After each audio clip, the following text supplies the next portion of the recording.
Charlie, Charlie. Hello, ciao, hola ami. 747 FM, c'est Radio Charlie. Où est Charlie? Où est Charlie? La fille qui vous parle, c'est Félicie. Et pour l'instant, je cherche Charlie.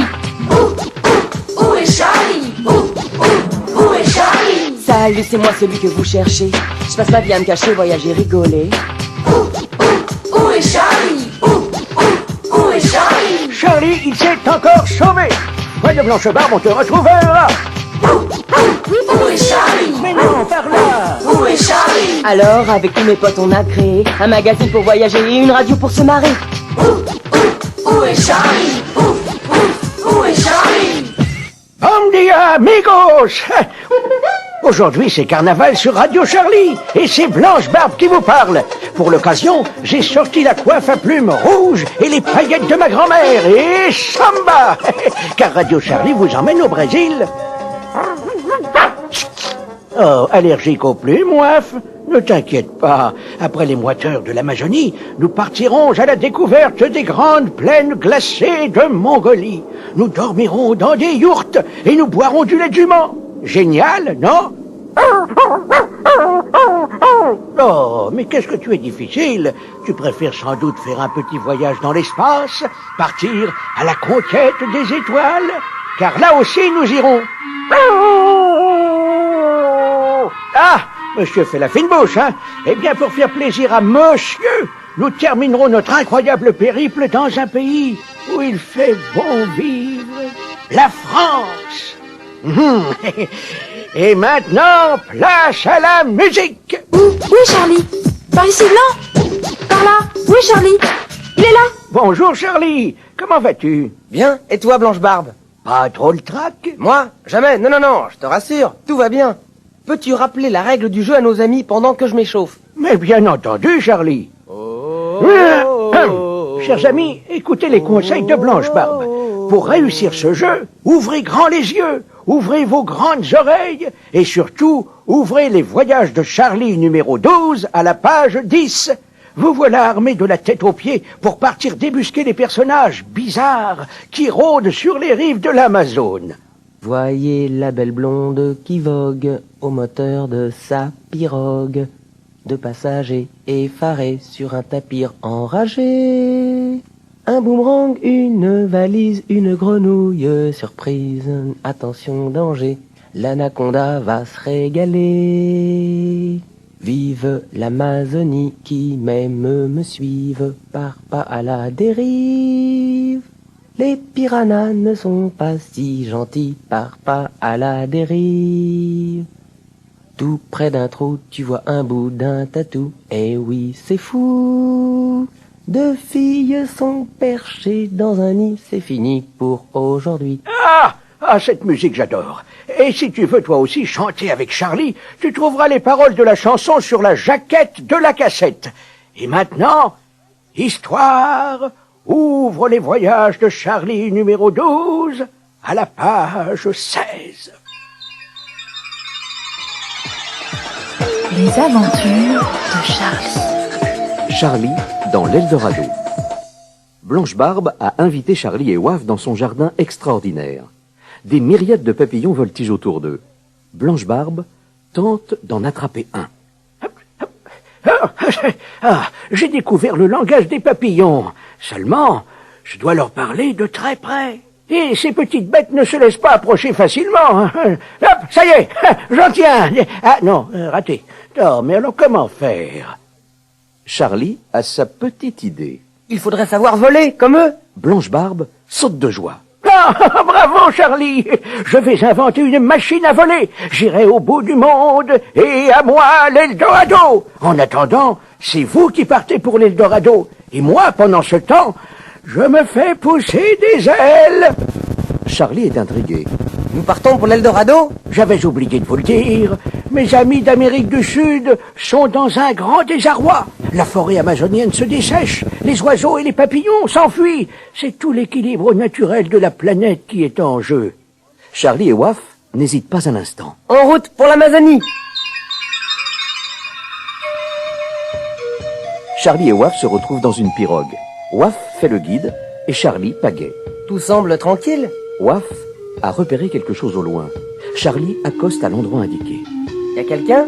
Une petite voix timide lui répond. Oui. Charlie et Waf aperçoivent un garçon juché au fait d'un arbre. Je suis Chico. J'essaye d'attraper les papillons pour les compter. Peux-tu nous expliquer ce qui se passe exactement? Chico redescend de l'arbre avec une grande agilité. Le cœur de la forêt est en train de mourir. C'est là que se trouve la Cité d'Or, où vivaient nos ancêtres. Charlie examine la carte. Cette ville n'est pas indiquée sur la carte. Peux-tu nous servir de guide, Chico? Chico est enthousiasmé. Allons-y, mais il faut traverser la forêt. C'est rempli de serpents, de migales et de scorpions. Waf lance de petits gémissements plaintifs. Charlie le rassure. Tu n'as rien à craindre, Waf. Toutes ces petites bêtes dorment la journée. C'est la nuit qu'il faut se méfier. Allons-y. Charlie, Waf et Chico s'enfoncent dans la forêt amazonienne. La chaleur est accablante. Ils avancent péniblement. Des lianes énormes leur barrent le chemin. Après 2 heures de marche, Chico leur fait signe de s'arrêter. Chut, écoutez. Waf dans l'oreille. Charlie sourit. C'est le bruit d'une cascade. Ce sont les chutes de cristal. Nous devons grimper tout là-haut si nous voulons les admirer. Waf est assoiffé. Charlie l'encourage. Pense à la bonne eau fraîche qui t'attend. Waf saute de joie et prend la tête de l'expédition. Ils atteignent enfin le sommet. Charlie n'en croit pas ses yeux. Les chutes de cristal. Regarde, Waf, c'est extraordinaire. Waf est impressionné, mais comment boire dans une cascade? Chico s'approche de Waf. Dans moins de 5 minutes, nous serons au lac sacré. Et là, nous pourrons boire. Suivez-moi. Un dernier effort, et les voilà enfin au bord d'un lac magnifique. Tout est silencieux. Charlie est intrigué. C'est étrange, rien ne bouge. Le visage de Chico s'obscurcit. Nous sommes au cœur de la forêt. Une légende raconte qu'un roi couvert d'or apparaissait sur le lac. Puis, il lançait sa poussière d'or aux 4 vents. Les oiseaux l'attrapaient et la redistribuaient dans tout le pays. Charlie rassure Chico. Les oiseaux reviendront, je te le promets, Chico. En attendant, reposons-nous un peu. Waf est déjà plongé dans un sommeil profond. Chico et Charlie s'endorment à leur tour. En pleine nuit, Waf lance un aboiement strident. Chico sursaute. Charlie est déjà debout. Il scrute les ténèbres. Quand soudain, Regardez, cette lumière étrange sur le lac. un personnage couvert d'or est sorti de l'eau. Il lève les bras dans un geste de désespoir. Continuez votre chemin jusqu'à la Cité d'Or.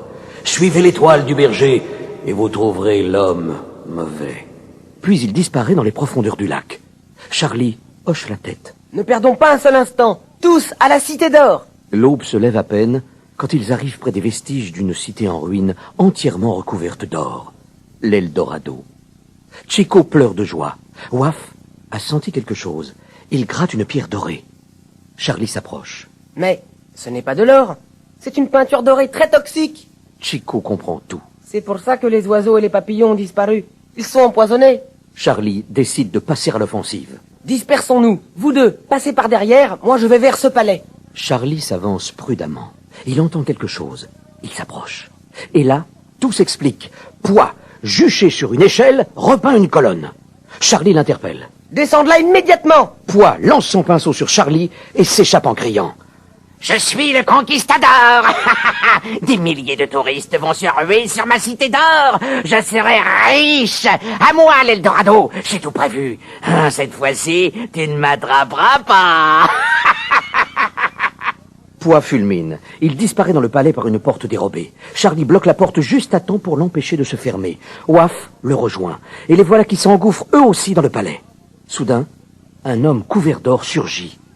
Poids est acculé. Pardon, grand Dieu, de la cité d'or. Non, non, je le ferai plus, je le jure, sur la tête de Charlie. L'homme en or jette son filet à papillon sur Poids. Pour ta punition, tu nettoieras la cité d'or pour lui rendre ses vraies couleurs.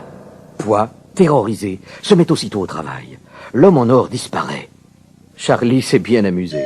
Tu peux revenir, Chico. Et encore bravo pour ton déguisement. Pendant ce temps, Waf fait des bonds en aboyant. Chico se retourne.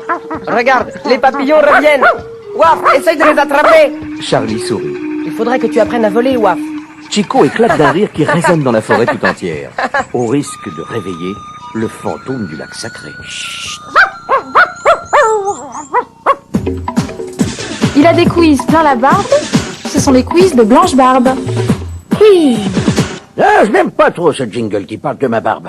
Qu'est-ce qu'il dit? J'ai des quoi plein la barbe, là? En tout cas, une chose est sûre, hein, c'est que j'ai des quiz plein les poches. Pour y répondre, lisez attentivement les voyages de Charlie numéro 12 sur l'Amazone. Et bonne chance. Et voici ma première question. Qui c'est? Sais-tu qui sont Copacabana et Ipanema? Deux cousines brésiliennes de Charlie? Des fleurs tropicales venimeuses? Deux équipes de football sud-américaines ultra connues? Deux plages de sable fin ou deux sortes de loutres amazoniennes? Ouais, les plus forts. Pour ma deuxième question, j'ai fait venir des rives de l'Amazone quelqu'un d'exceptionnel. Le paresseux. Foi de Blanche-Barbe, cet animal est loin d'être bête. Il passe sa vie à manger et à dormir la tête à l'envers, pendu à une branche d'arbre. Écoutons-le. Tu me fais tourner la tête. Mon arbre à moi, c'est toi. Je suis toujours à la fête quand je suis dans les bois. Émouvant, non? Mais savez-vous le nombre d'heures qu'il met pour parcourir 1 kilomètre? Gardez votre sang-froid, car voici la troisième question. Qui c'est? Je suis un des plus grands serpents du monde. Mes mensurations, au risque de déprimer certains, mon poids est de 120 kilos et ma longueur de 6 mètres. Rassurez-vous, je ne suis pas venimeux. J'ai juste la méchante habitude de faire des câlins légèrement étouffants aux êtres que je rencontre.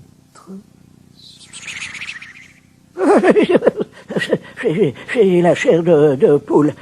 Je suis sûr que vous avez deviné le nom de ce mortel lover. Mais ne nous attardons pas. Passons vite à la quatrième question. Ouah, le plus grand! Oui, et c'est votre meilleur ennemi qui prend le micro maintenant. Alors voilà, il s'étire sur 6440 km de long. Dans ces eaux nagent des serpents, des tortues, des alligators et des loutres géantes, et plus de 2000 sortes de poissons, dont les piranhas carnivores, les anguilles électriques et les sangsues de 46 cm. Point, tu pourrais peut-être indiquer à nos amis qu'il s'agit d'un fleuve? Ah bon? Et pourquoi? Oh, les réponses sont là, où vous savez, c'est-à-dire sur la jaquette de votre cassette. Et moi, je commence à avoir vraiment chaud sous ce costume de plume de carnaval. Allez, retirez-moi ça et en route pour les plaines glacées de Mongolie. Ouvrez les voyages de Charlie numéro 13 à la page 16.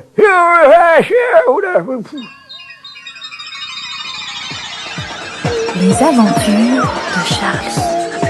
Charlie en Mongolie. Depuis plusieurs mois, Blanche-Barbe pratique un nouveau sport, le kung-fu.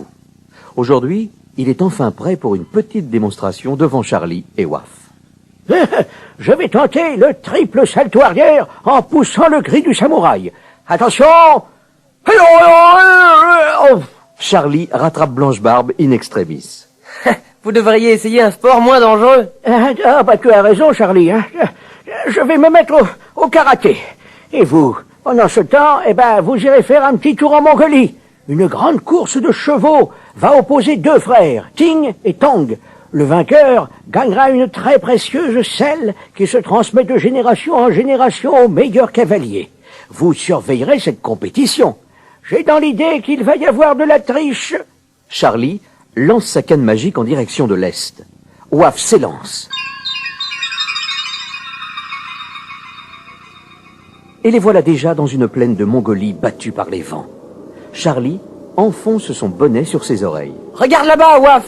Un campement avec des dizaines de yourtes. Waf ne comprend pas. Charlie lui explique. Ce sont les tentes des nomades. C'est très bien prévu, regarde. Quelqu'un nous fait signe. Un jeune garçon vient à leur rencontre. C'est Ting. Bonjour, vous arrivez au bon moment. Cette nuit, mon cheval Culon a disparu.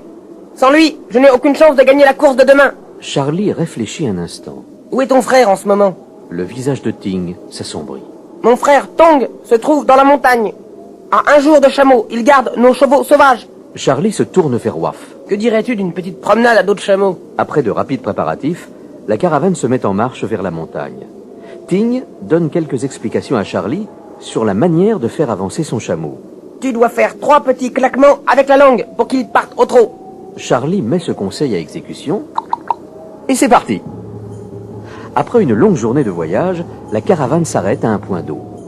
Waf se désaltère quand tout à coup, il aperçoit des ombres au loin. Charlie scrute l'horizon. Ting, viens voir. Qu'est-ce qu'on voit là-bas? Ting observe à son tour. Ce sont nos chevaux sauvages, mais Kulan est avec eux. Ting l'appelle de toutes ses forces. Le magnifique cheval arrive au galop. Ting lui enlace tendrement l'encolure. C'est la liesse générale. Mais un jeune garçon se tient à l'écart. C'est Tong. Pardonne-moi, mon frère. C'est moi qui ai caché Kulan. Ting n'en veut pas à son frère. Il est si heureux d'avoir retrouvé son cheval. Charlie se dirige vers Tong. Maintenant, nous pouvons organiser la compétition, mais plus de tricherie. Le lendemain matin, la caravane arrive au village. Les spectateurs prennent place sans tarder pour être aux premières loges. L'heure du départ va sonner quand Ting accourt vers Charlie. Nous ne pouvons pas commencer. La selle du vainqueur a disparu. Charlie sent la moutarde lui monter au nez. Va chercher ton frère. Je veux lui parler.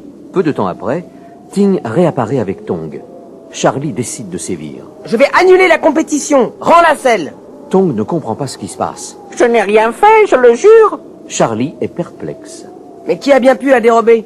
Waf aboie. Il a senti quelque chose et pointe le museau vers l'autre côté de la plaine. Charlie le suit sans hésiter. Allons voir ce qui se passe là-bas, Waf. Ting et Tong prêtent un cheval à Charlie. Waf monte avec Charlie et ils s'éloignent au galop. Ils parviennent rapidement près d'une caravane de chameaux avec à sa tête l'innommable Pois. Ah non, pas vous. Ah, je suis allé au bout du monde pour ne plus jamais vous voir. Je suis devenu un honnête marchand. Laissez-moi tranquille. Charlie a bondi de son cheval. Et quel genre de marchandises vends-tu? Pois courbe l'échine. Je fais commerce de tissus. Des tas de tissus différents, des jaunes, des bleus, des verts. Pendant ce temps, Waf a détaché un gros paquet que Pois transportait. Charlie regarde de plus près. Tu mens. Ce ne sont pas des tissus, mais le trophée de la course. Pois tente par tous les moyens de faire repartir son chameau. Ah, sale bête. Veux-tu bien te lever ou je te fais manger tous les cailloux de Mongolie? Charlie et Waf rient de bon cœur. Tu n'y arriveras pas comme ça. Il faut faire claquer 3 fois sa langue pour qu'il démarre. Pois s'exécute aussitôt et le chameau détale. Charlie et Waf le rattrapent. Pois est fou de rage. J'adore les selles de cheval. C'est pour mon usage personnel. Je veux l'offrir à un ami. J'ai bien le droit. Cette fois, Charlie n'a plus envie de rire. Tu vas restituer toi-même ce butin. Allons-y. Charlie et Waf escortent Pois jusqu'au village. Ils sont accueillis en héros. Charlie désigne le coupable. Ting a une petite idée du sort qu'il pourrait réserver à Pois. Si je gagne la course, cet individu devra traire les juments et boire un seau entier de lait. Pois fait une grimace de dégoût. Mais il est temps de donner le départ de la course. Charlie se place sur la ligne de départ. Attention, à vos marques. Prêts? Partez! Les 2 cavaliers s'élancent dans une course folle. Ils doivent accomplir 10 tours. Ting et Tong sont côte à côte. Le dernier tour approche. Ting prend un virage trop serré. Son cheval trébuche, le jetant au sol. C'est Tong qui gagne sous les cris enthousiastes de la foule. Tong aide Ting à se relever. C'est à toi que revient la selle du meilleur cavalier. J'ai voulu faire disparaître Kulan. Je suis fautif. Charlie est très heureux de cette conclusion. Bravo, Tong. Tu te montres loyal. Ting serre son frère dans ses bras. J'accepte ta proposition, si tu veux bien recevoir un cadeau de ma part. Ting se tourne vers Pois. Voici une nouvelle recrue pour garder ton troupeau. Donne-lui beaucoup de lait de jument. Tong sourit. Je l'amène dès ce soir dans les grandes plaines. Et moi, j'ai un cadeau pour Charlie. Je lui offre ma selle. Charlie et Waf échangent un regard. Et si Blanche-Barbe apprenait à monter à cheval? Waf lance un petit aboiement qui en dit long. Radio Charlie. 747 FM.